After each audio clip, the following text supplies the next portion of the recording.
Welcome back, everybody. My name is All Funny Games. I stream every day on Twitch TV, and I also make fun little videos here on YouTube. Well, I was playing around today, and I was like, I want to know from now that I've actually went around to the Hound Mounds and kind of messed around a little bit, what type of cool setup can I make where the hounds basically spawn and nothing happens, or they get stuck? So let's talk about how we can essentially farm on the Hound Mounds.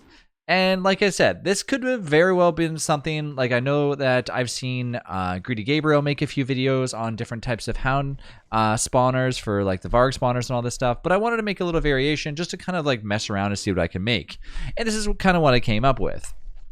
Essentially what I did was I cleared out all of the hound mounts that are close by to this one. There was only around 2 next to it. Then what I did was I killed the hounds that were obviously spawning from it, and I didn't touch the hound mount at all. I then placed a bunch of walls around it, which will essentially stop it from spawning. But in front of it, I put the little fossils. The fossils are obviously what you get from the caves. So if you have no idea how to get fossils, well, you can watch a few of my videos before. Then what I did was I placed a little bit of the tooth traps. Essentially what this did was it gave me enough time to essentially get this thing to spawn in. Once it spawned in, the hound is now stuck around there. And I basically went out and got more skeletons, and as you can see, I've placed a ton of them around here. Now, normal bosses with basically giant AoE attacks can actually cause damage to actual little blockades like this, so be a little cautious that, for example, things like the Bearger and things like that are obviously going to be able to get past it. But as far as I know, hounds should not be able to do so. So just now what I'm doing is basically looking to see if there's any openings in between any of these little things, and I'm going to basically plug the holes. And geometric placement, if you do use it, should be able to tell you that. So I think this could potentially work. What my ideas are at this point is that the whole reason why I made this thing in a little structure in the middle is just to temporarily contain the hound for now while I built the structure so I wasn't being attacked in between.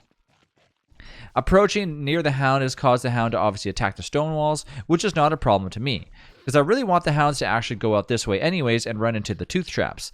Essentially my idea is that if I really want the hounds to spawn in, I could just continuously stand near here, maybe even make a base close by, and every time the hound spawns in, it just keeps dying on the tooth traps, just like it just did right there. And sure enough, it seems to be working out pretty well. And as they continue to drop more and more tiny little hound's teeth, well, guess what? I'm just going to continue to reset these hound's traps and just make more and more and more. So I think this actually will work out pretty well.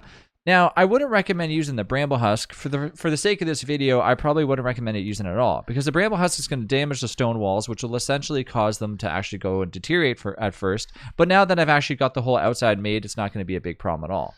Technically speaking, do you need the stone wall at all? No, because all I really did it for was just to kind of get started and basically blockade it, just while I essentially waited for the hounds to kind of calm down so I can continue making the rest of the skeletons. Now, there are other things that you can use instead of skeletons. Or I should say fossils. It says odd skeleton, but we'll talk about fossils because that's actually the true form of them.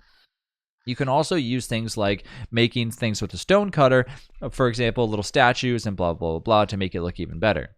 And once again, I'm sure somebody else has already came up with this idea, but nonetheless, like I said, I just wanted to play around a little bit and mess around with the hound traps and just see how it is. I think it's pretty cool, and I think going forward in the future, I'm probably going to start doing this in my worlds and maybe even base in the desert.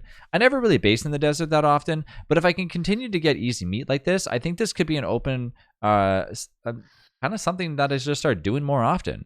It was pretty fun to just mess around in creative mode as it just kind of went through and did this. So yeah, I think this actually would work out pretty well.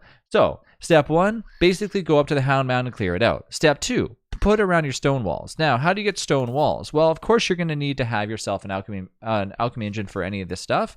So make sure you do that, and all you need to do is collect a bunch of rocks, and you can convert them into stone walls. Once you make the stone walls down, make sure that you have at least a fossil or something that can block it that's indestructible.